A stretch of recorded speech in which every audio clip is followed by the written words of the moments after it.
Magic is found in every room where people connect over a shared purpose. In this weekly podcast, Luke, Hannah, and Chris explore the role of purpose, courage, mindset, and culture in every leader's quest for transformational performance. Hey, welcome to the Magic in the Room podcast. I'm Luke Freeman. And I'm Chris Province, and I am excited for today. We are joined by my good friend, John Stewart. John, welcome to Magic in the Room. Thanks for being here today. Yeah, thanks, Chris and Luke, for having me on. I am really excited too, just to get to hang out. So, right, yeah, this is going to be a lot of fun. John, you are you are to me the Renaissance man, right? You do all the things that I hope to do when I grow up. You know, you fly around the world running Spartan races. You are a lifelong learner. You're on advisory boards of universities. You're just involved in philanthropy. Your kids do amazing things. You live in Kentucky. Like, you are everything I aspire to be. I love and adore you, and I just can't wait to dig in here. So thanks for being here. And it is a tradition on the show, and I know you've given us a listen or 100, in here on the podcast, and we appreciate that. But we have a tradition. We always start with a question. And because of your kind of experience in sensory-informed design, I wanted to start with maybe some of our favorite impressions and go all the way back. And I think getting people to know us from our formative years and saying, when we think about our favorite childhood memory, like, what is that? And I'd love to know, like, what that is for you guys. Yeah, I ask the question a lot of times when I'm in a group and trying to do a little education on sensory informed design. What is that? I ask the question, what was your last great memory? But if we go all the way back, what was that memory from childhood that you remember? And you can bring it up. And people will answer that question. And then I'll ask the question, okay, tell me about where it was. And every memory comes with a place. Now that place could be on a beach. That place could be, in your room. It could have been, when you were a kid in a closet, in a box, those things. But what happens is our memory, when we form those memories, we actually relive exactly some of that. So you can smell that place. You can hear the different sounds in there. You can, you can see pretty vividly, even though we're not seeing it. You can see pretty vividly that where that was and what was going on around you at the time. So it's really cool how our memories work. We like to bring that into design. Yeah, and that's so, like, let's go there, right? And, like, I'm sitting here smiling just thinking about the experience and, like, how descriptive, I can share it. And, since I'm already talking, I'll start. It's just, my grandparents lived in a home that was built in 1889, and it was in the middle of the country in Kansas.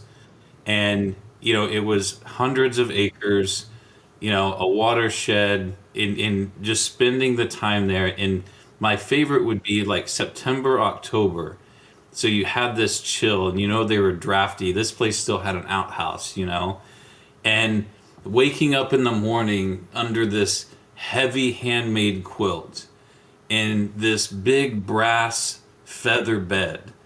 And it was upstairs, and you'd have the chill of the morning and the smell of the bacon, and it was time for all the cousins to come down and have breakfast, and like, you knew it was time to get up because you could smell the bacon.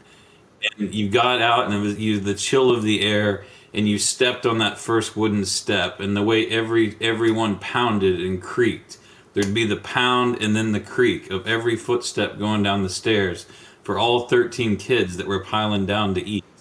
And then, my great granddad would always be, his job was to make the toast. Like, great grandma made the eggs, and my grandma, she made the pancakes or whatever the other thing was. But my great granddad always made the toast. So he would sit there with the loaf of bread and just feed the toaster and butter the toast. And by the time it was time to eat, we had the whole loaf toasted, and we sat around the big table with the gas furnace on. And I don't know, it's just like that is my favorite childhood memory. And like right after breakfast, no fooling around, no TV, no nothing. Like you got dressed and we went fishing, and it was still that chill of the air out there, and just that whole experience of those mornings is just so powerful. And you could think about how long ago that was, and how many memories and how many experiences and how many minutes you've had since that time, and how that, and the interesting thing for me is how are those memories formed? And why do we remember that? And how can we relive that so vividly? Yeah, well, I mean, before I share the one that came to me, like I'm really interested in what that memory being your favorite says about you as well. Because, knowing you, Chris, like what I hear in that memory is like action and connection with people. And I think that's where I see you come alive is when like it's active, right? There's something going on. We're going one place to another. But it's also meaningful because there's real people that you're connecting with. So hearing about all 13 people pounding down the stairs, and then kind of the chaos that I imagined in that kitchen of you just have one person manning the toaster and other people manning the frying pan and whatever else, like the hustle and bustle of what's going on there. I can even see you create that at every holiday at your house, right? You reenact the same thing by inviting lots of folks over. There's always food involved. So that's pretty cool. Yeah. Thanks, Luke. Yeah. The thing that came to mind for me was, we used to have cows growing up. We grew up in Northwest Arkansas, and my grandparents had 10 acres or so. So we always had several head of cattle that we would always have calves in the spring. And so one of my favorite memories is just being out in the pasture, when calves were a week, 2 weeks old, and we're starting to get confident enough that they would come and be curious about things. And my technique and what I would love to do is just go out and sit in the field. And in my memory, it must be springtime because there's that like soft, light green grass that's kind of popping up all over that you're sitting on. I'd just sit there cross-legged with the sun over me, a bright day. And, just thinking about it, must have been a weekend that I'm remembering, right? Because the sun's right overhead. I would have been in school any other day of the week in the spring with that happening. But you'd sit there for, a long time. In my memory, it's, 30 minutes, 45 minutes, hour and a half, waiting for that new calf to get curious enough to kind of circle you and step up, and then they'd get skittish and go back again. But eventually they'd come up and, their nose would touch your hand, or, eventually if they were a courageous one, you'd get to pet them a little bit. If you do that 3 or 4 times, then all of a sudden you've got a pet cow there with you. So I don't know, that was the thing that jumped into my mind, kind of that solitude and the sunshine and just the expectation of can I create the right atmosphere and vibe that allows this calf to be comfortable enough to come and connect with me. It's really cool. It's cool. Do you like to be outside now, Luke? Yes. Yeah, I do. Definitely an influence, I'm sure. I say that Luke is he has the most outdoor sensibility of anyone on our team. So, and he's got the beard to prove it. So, but yeah, it totally makes sense. Like we're outdoors experiencing things that are in nature, and how do we create environments that allow just real organic goodness to happen? I think that's where Luke shines through. So, John, what about you? Yeah, my experiences that I had like that, the most memorable, and there were multiple times, but my grandfather had a little farm, and I had a garden, had a wood shop, he was a butcher, had a grocery store, and then he also was a jazz musician. And we would go to his house, and I don't ever remember there being a television at his house and if there was no sense in turning it on, So we were, and I remember distinctly his aroma. He drank bourbon, and he would tip a bottle. He'd have a bottle stashed in his shop, one by the grill, and one in his metal shop, one by the organ and the piano. And so I remember that smell, and I grew up just loving the smell of bourbon. And also, he was a woodworker, so he'd take me to his wood shop and teach me how to do that. And so the smell of wood was always on him, and he would he grew his own trees and cut them down in hickory. That's what he would grill with. So the smell of hickory, and he was a butcher, so we always had barbecue pork. And I still today on July 4th and then every other month, or I mean every other week in the summer, still grill that same pork or smoke that pork that he did. And I have a garden today. He had a garden. He taught me that. And I could tell you smells and taste, and just it was a crazy sensory environment every time we go there. We'd sit and play music together. He taught me how. I went to piano lessons, never learned anything. I went there and I learned how to play instruments. So it was really, I mean, that growing up for me, just even his space. I built a garage last year, and a lot of the way it's set up is like his shop was. So just a huge influence, and not just the person, but the experience with him was that. So Yeah, that's amazing. And that ability to, like, and I'm the same way. Like, if I, like, when I,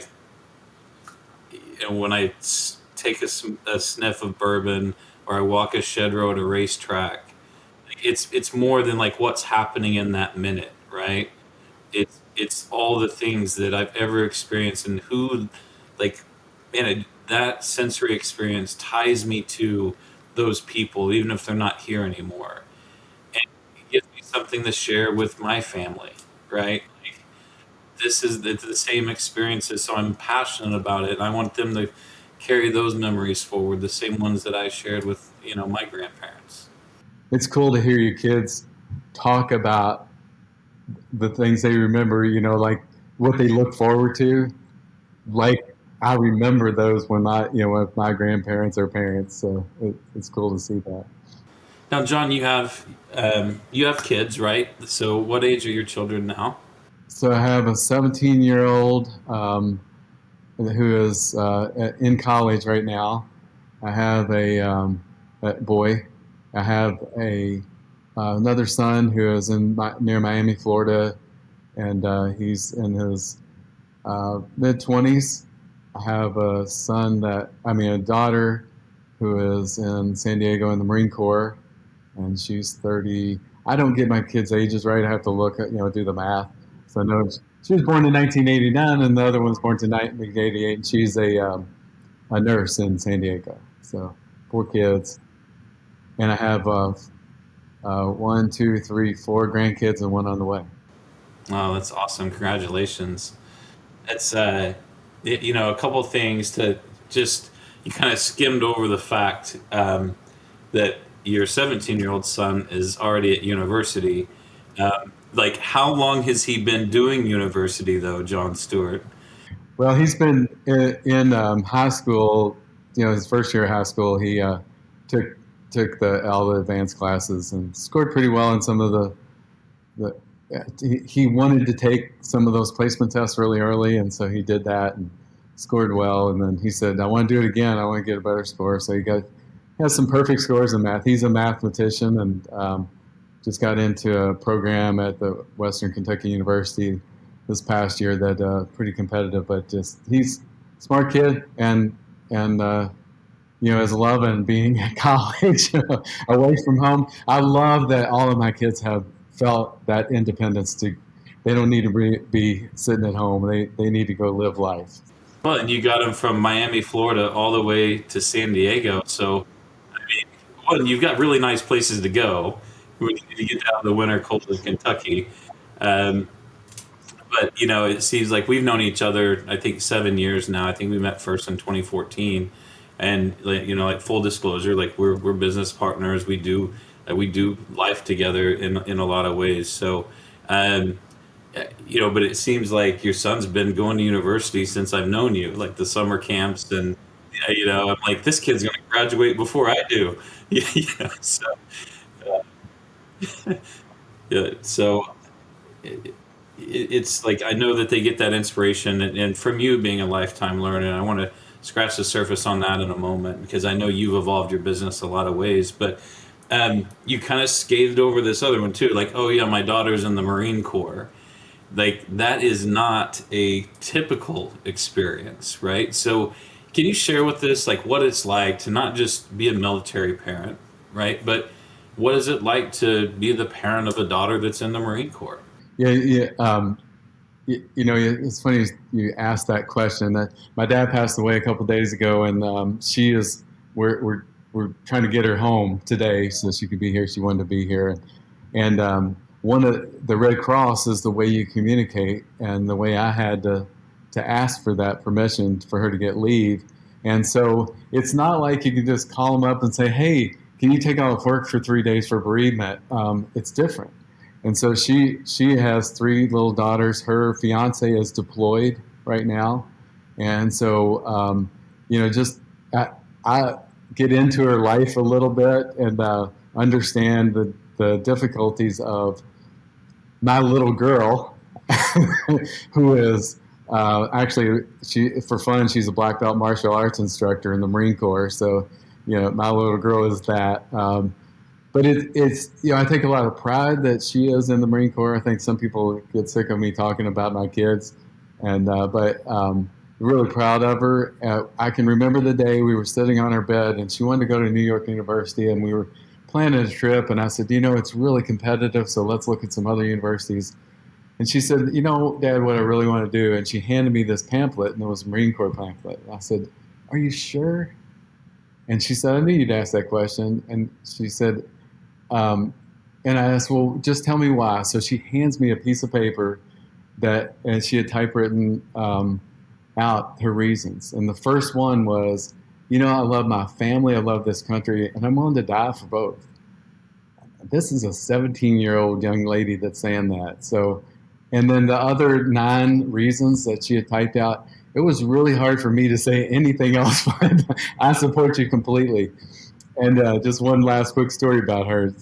We were one of the most memorable proud experiences I had was at graduation for boot camp.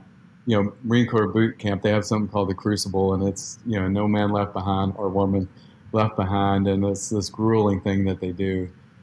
But when they do the graduation, they start really early in the morning before the sun comes up, and you can hear them marching, and they march in, and everybody's looking for their kid out there.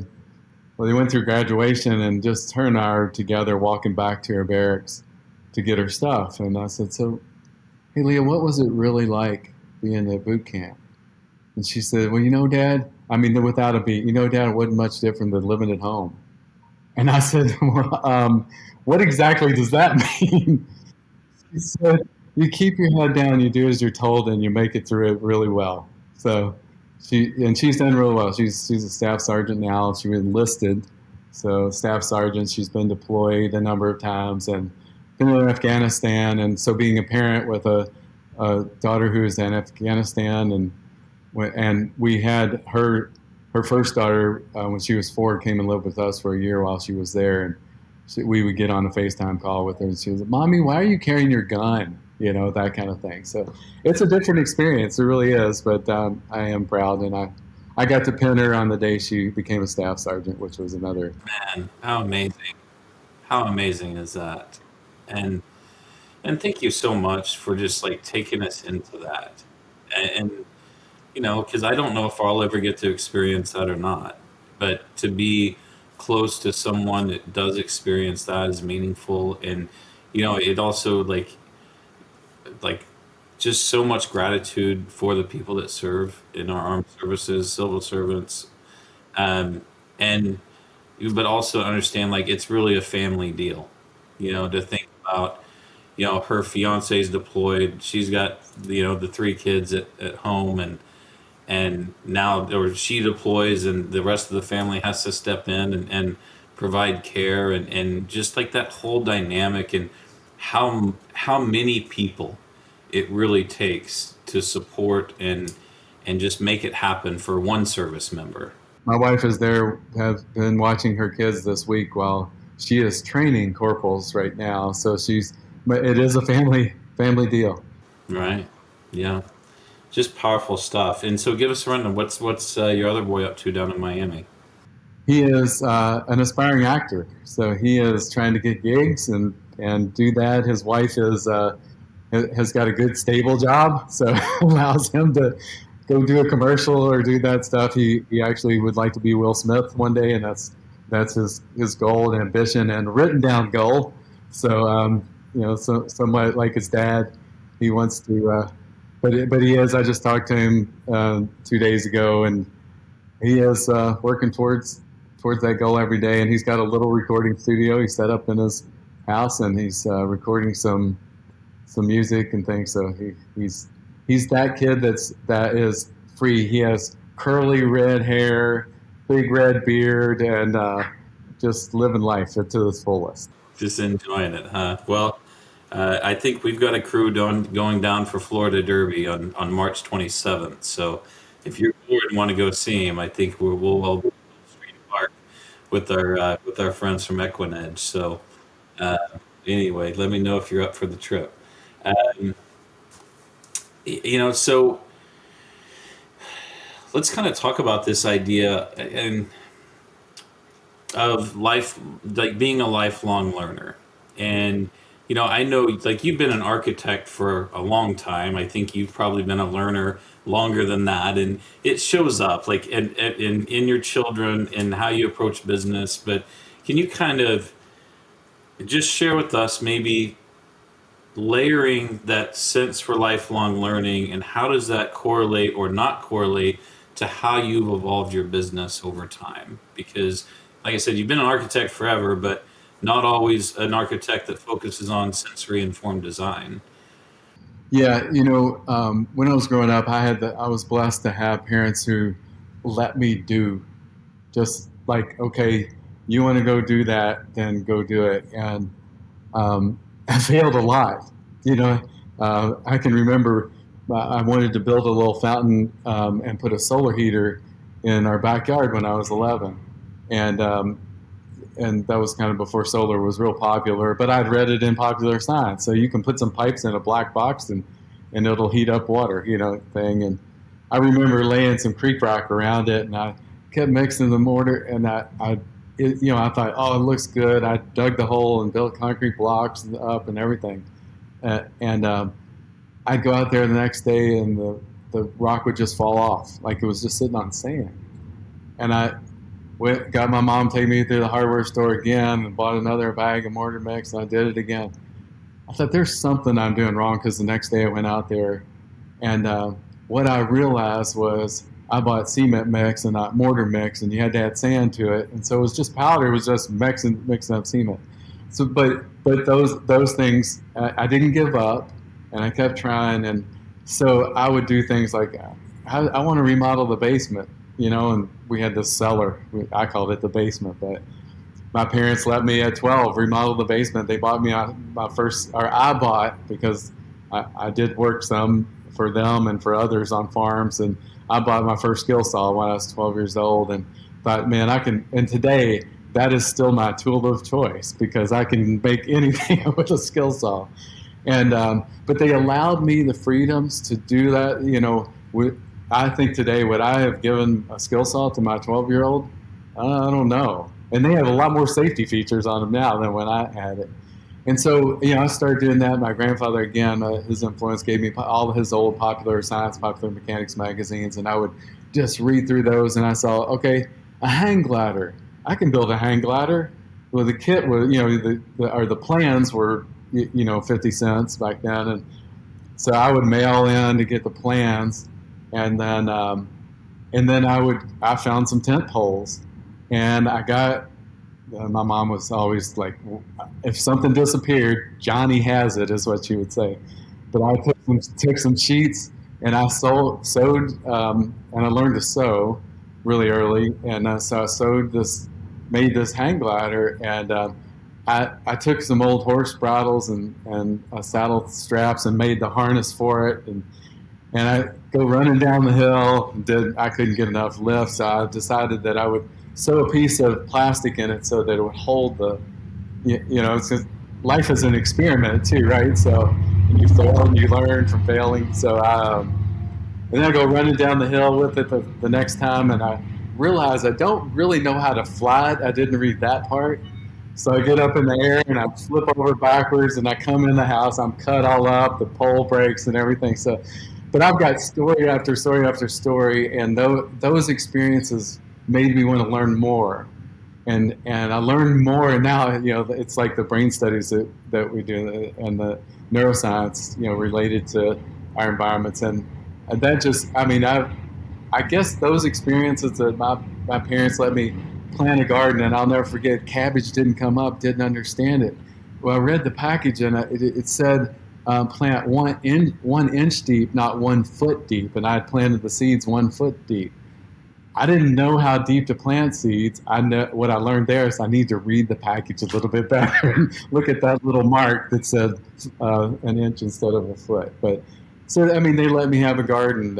We had horses. I learned how to ride a mini bike and then motorcycles, and today I still have I have a motorcycle, and so a lot of those things that I think my parents just allowed me to do and fail at, and what was I think for me that's what kind of started that desire, and hopefully that rubbed off on my kids. My wife, it drives her crazy sometimes. We were talking the other day. She says, "How many businesses do you have?"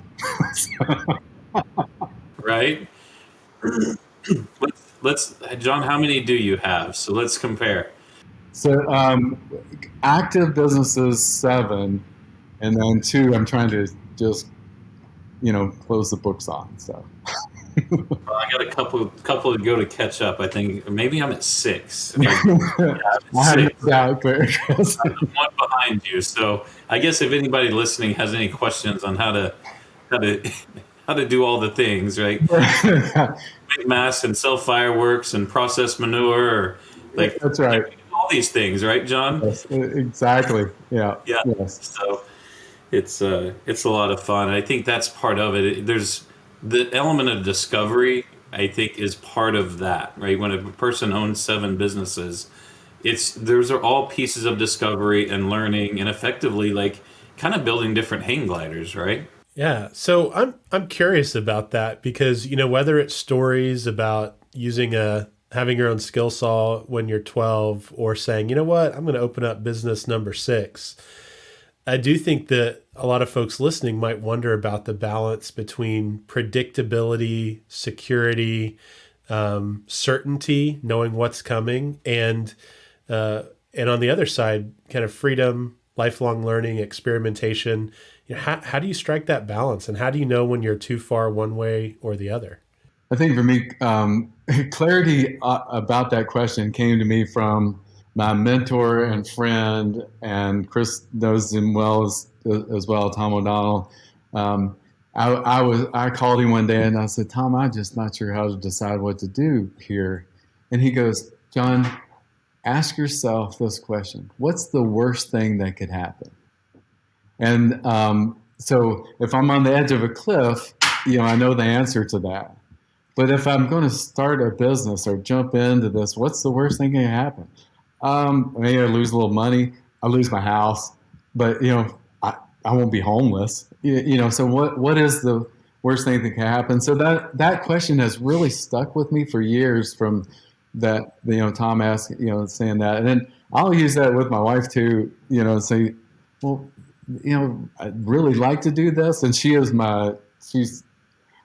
nobody would be married to me but her.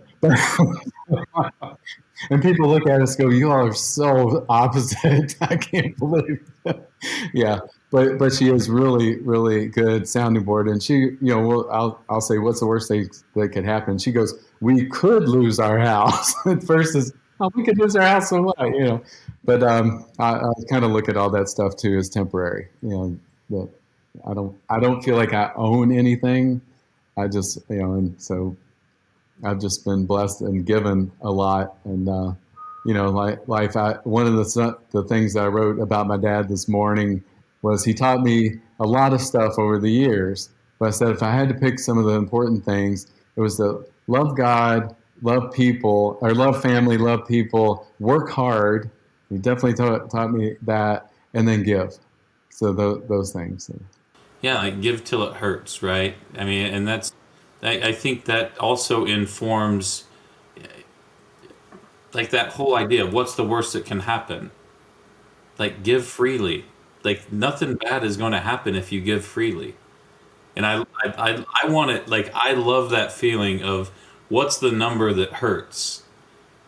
That's where I want to go to, you know, and it just I think it makes life richer, and coming from a similar spot and having multiple businesses, it's like I always want to encourage people to look at their launch point, look at where they have, look at the capacity they carry with them, and look at the things they've already accomplished, and that should inform like what's the worst that can happen.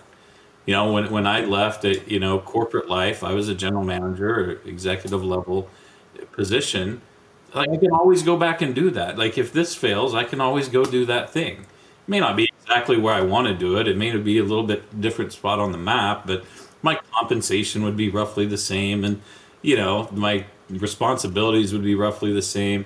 So like, why not go try something? And I remember talking to a friend of ours that was moving from here in Tulsa to the East Coast, and he's like, should I take this gig or it's not? I mean, this is a big move. I'm going from local community to some big city in Manhattan.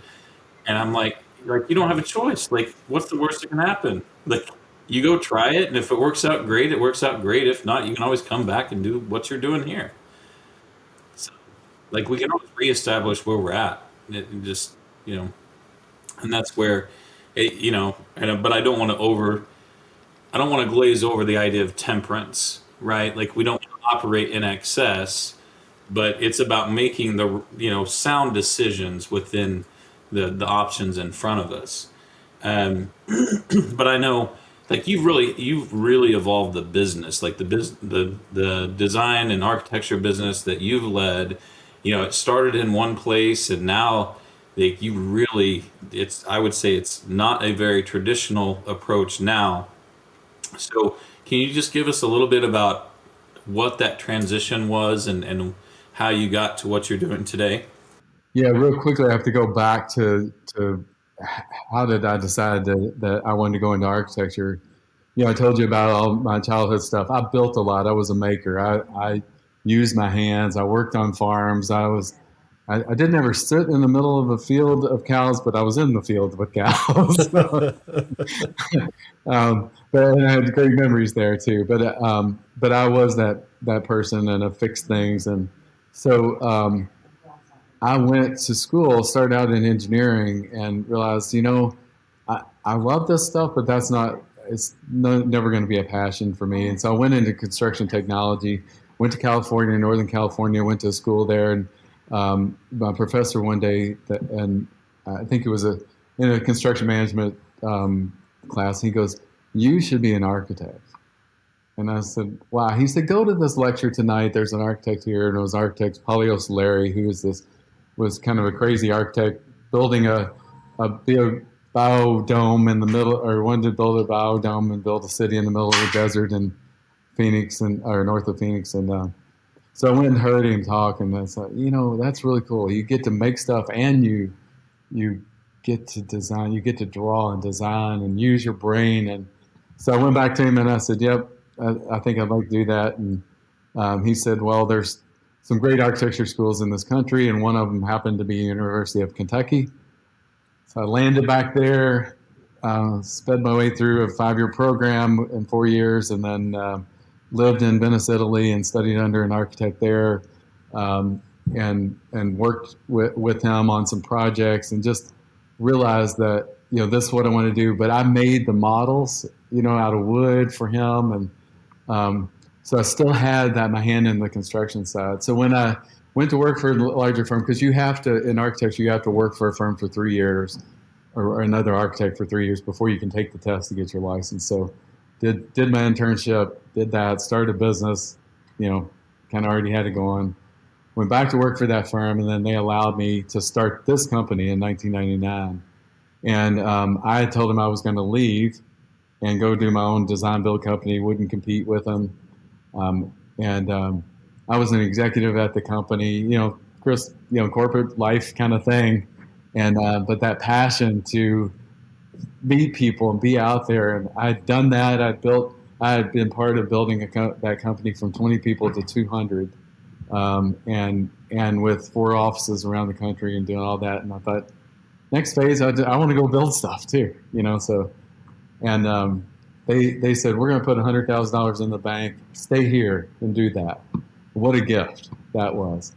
I didn't have to go to the bank, and they gave me a lot of freedoms to do that. So started the business. We did okay. We were designing and building, and did okay, but not great. And then we got started doing government work, and so we really kind of had a niche there in doing government work for a small company that could get bonded and all that. And, economy goes up and down, government work goes up and down, and when that slowed up, we got into doing churches and retail. So we were really focused on churches, and and now we do casinos, hospitality. But I'll tell you a real quick story. So I'm part of this workout group, and in the mornings at 5:30, all these guys get out there outside, no matter what the weather, pouring down rain, snowing, cold, sleet. Did it this morning, but they give you a nickname, and somebody knew that I used to design churches and now do casinos, and so my nickname is Holy Roller. But so that the evolution of the company, we got some work with Yum Brands, who owns Taco Bell and KFC and Long John's, and Pizza Hut, and we ended up designing and building Taco Bell's headquarters in Irvine, California, and they wanted to sole source us to do a lot of their work. And they said, we got to figure out a way to do this so it meets the Sarbanes-Oxley requirements that we have. And so working with their attorneys and our folks, we came up with a business model that's different. And that was that let's eliminate all of the lack of transparency in that relationship between an owner and designer and contractor. How do we erase that? So that they can see that we're going out there and we're working with, a heating and cooling contractor. We're getting bids. They're part of the decision in hiring those subcontractors, and we're managing that process. They're part of the decision in the design process, and so we have even our business cards are transparent because it's about transparency and transparency in business. And we try to live our, that's the way we live our lives. So really moved to that model and have stuck with that. And that model is one of those where it keeps if you eliminate those things that people think, oh yeah, they're putting money on this or they're padding that, eliminate that completely. It creates a different kind of relationship between us and what our clients that we call our partners. Yeah. And that's a similar dynamic between, all of our firms is this whole idea of like, they're not really clients, they're partners. Our success is interdependent. And I know I love the saying, and for those of you guys watching online, it's we believe in it so strongly, even our business cards are transparent. So it's and these things must cost like $8 a piece. I mean, they're ridiculously high touch. So, but if you have one, nobody throws that one away. Yeah, they're definitely sensory informed. I'll never throw that away. Let's spend a couple minutes as we wrap today's conversation. And there's just so much about you, John, that we haven't even scratched the surface on. So you've got to come back, okay? Like we've got to have you back on, and hopefully you'll be a Dr. Bob type, just a regular guest here, and become you're part of our team anyway. So you've got to perform anytime.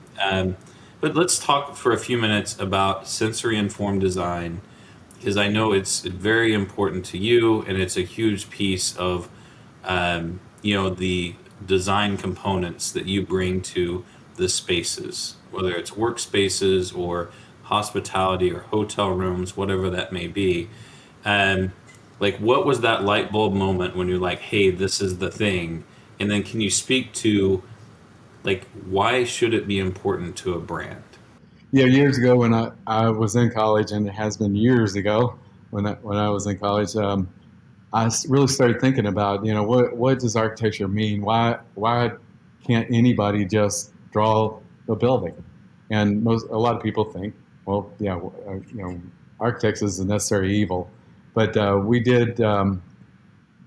Started studying the brain and how that works. When we see something, what happens? When we touch something, what happens? And back then, we just didn't have the technology that we needed. There were lots of studies, but not a ton of facts about how our brain works. And more recently, over the past few years, the study of neuroscience has really expanded because of non-invasive ways to look at our brains. And actually, here, at Compass, we have a couple of EEG caps to put on our heads and do some testing and those kind of things. Um, so and then I went to California and went to a program, got a certificate of neuroscience and architecture, and worked with some neuroscientists and architects from around the world that have this common interest in understanding our built environment and its impact. And we started the conversation with, what's that memory? Well, if we only have a minute a day that we remember, how do we make that experience in a building or in a space that we design part of that minute that we remember? So when you open the door of hotel room, what happens that first moment? What do you smell? What do you hear? What do you feel on everywhere you touch in a hotel room? What are the colors? Are the walls angled? So many things. We get overloaded. Our brains are really filters of all of the sensory stuff we get. So, but we found that when you can combine at least two or three of your senses in an experience. So when we pick up a glass, you grab a glass of bourbon, you pick it up, what goes on in your brain, and then what can you do to make that a memorable experience by the built environment around you? So it's complex. Neuroscientists don't study the brain, they study a piece of the brain because it's so complex. But it's our job to pull all that together. And we're working, with neuroscientists and architects to do that. Yeah, and it's it's such a, like, we're just learning all these things. And I love the story about, hey, when you key the lock, keyless entry lock, and you hear that mechanism turn before you open that hotel room door, like, it is like all that dopamine and the things that are running through us because we're getting ready to reveal the something. Like, what did I pay for? I have no idea. I have no idea what I actually paid for until I open the door. It's like a great gamble, right? There's some level of return. I just don't know if it's going to exceed what I paid or if it's going to be discounted compared to what I paid. But I'm getting ready to find out. And the excitement of that reveal, and the key is triggered by that lock mechanism, right? When we hear that turn, and we're talking about things now like, what are branded sounders? When you hit that lock, instead of just the mechanism turning, what's the Hilton sound? What's the Marriott sound? What's the Hard Rock sound? Like, so how are we taking these touch points and making them more significant to brands? But I think it's so important to think about when we do recognition programs, when we do corporate gifting, when we're designing a workspace, like, how intentional is your brand about leaving impressions on the people it engages with? Yeah, a good example, really quick, of that is door handle on the front of your building. Think about if you're a casino. Tell me right now, what is the door handle on the front of your building? If you don't know, and then if I ask you, what's the door handle on a Hard Rock, and most people can answer, it's a guitar. Well, that was a simple move, didn't cost a ton of money, but it definitely gets in my memory. And so it's not the big stuff. A lot of times it's the little things like you talk about, exactly. And that becomes your brand. Those little things become your brand. They don't have to be huge. You don't have to spend a ton of money. And the more we research, the more we realize you don't really, truly don't have to spend a ton of money. You have to be really diligent about designing those things that are memorable and understanding how the brain works to make a memory. Yeah, I love our conversations when we're working through design components of hospitality environments. It's like, what is the weight? What is the resistance? How bright is this? What is the texture of it? When we're talking about what is the texture of the carpet? What is the weight of the glass? How lit is this particular piece? And those, we talk a lot about performance of people being intentional and the performance of their brands. This is a differentiated way to make that happen. And what I'd like to commit to, John, is like next time, our next conversation, let's talk about like some concepts from some of the resources you provided us, which like Drunk Tank Pink, Why We Buy, Call the Mall. Like, let's get into that stuff a little bit more. And we didn't even talk about Spartan races or all of your philanthropy or the real importance of like that 1 minute we remember of every day. But I think if listeners today can walk away with those ideas of like how intentional are the touch points of our enterprise, our brand, with the people that engage with it. When you walk over the front threshold, what do you touch, feel, smell, right? What do you hear? If you walk over the back threshold as a team member or an employee, what do you experience? What do you eat? What do you smell? What do you touch? Like, how are you tooled?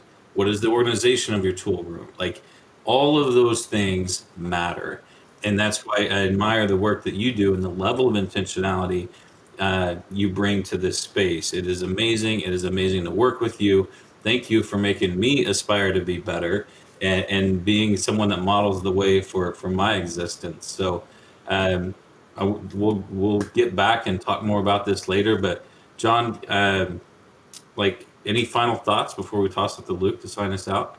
I got 5,000 of them, so let's save some more for next time. I'd love to do that, and I'll just it's like this is just like when you and I get together and sit down and have some coffee together. We end up for a few hours, So, yeah, so I appreciate you letting me do this. Appreciate this platform too.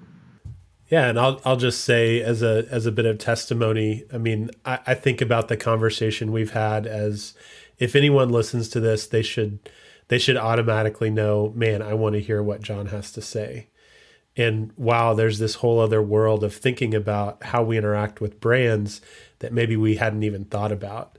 And so maybe as a teaser for next time, like for me, I feel like the last couple of years starting to engage with sensory design, I feel like it's as dramatic as the whole scales falling from the eyes story, where I used to think about brands as mostly a cognitive construct and mostly around value proposition and the language that they would use. And, I'm a visual guy. I used to do graphic design stuff, right? So I always appreciated a good logo, but this whole new way of seeing everything as a part of brand, texture, weight, smell, sense, every sense, it's been a game changer for me. And I feel like the way we can help people be intentional about their employees' experiences and their customers' experiences, it's just like this whole new realm of possibility. So very excited to dig into that. And I'm just very grateful, John, that you would spend some time with us today, sharing a little bit about your experience. And for me, encouraging and challenging me to think about how I can lean into being a lifelong learner, and bring some more adventurous learning into my own life. So thank you. Yeah, and I've got to get busy, like, inspiring my children. I'm going to go do that right now. John, how can people get a hold of you if they want to learn about sensory informed design and Email jstewart, Stewart, at Encompass, ENCOMPASS-DDC.com, DDC, Design Develop Construct.com, or call me. Yeah, right. So yeah, reach out to us, hit us on a social platform. We'll get you in contact with John. John, love it. Until next time, let's all go out there, keep sensory informed design as part of our approach, and see if we can't win a day. Thank you, guys.